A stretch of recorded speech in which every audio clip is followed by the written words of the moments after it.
We have just sent the first circuit boards off for manufacturing for the SCION beta program. SCION's a project that we've been working on for a little over a year that makes it super easy to use analog devices, effects units, modular synths as an effects chain for high quality digital video.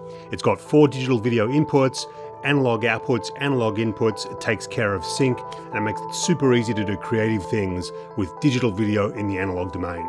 SCION is built around a massively powerful video mixer integrated circuit that can do format conversion, color correction, scaling, rotation, keying, a whole bunch of amazing stuff.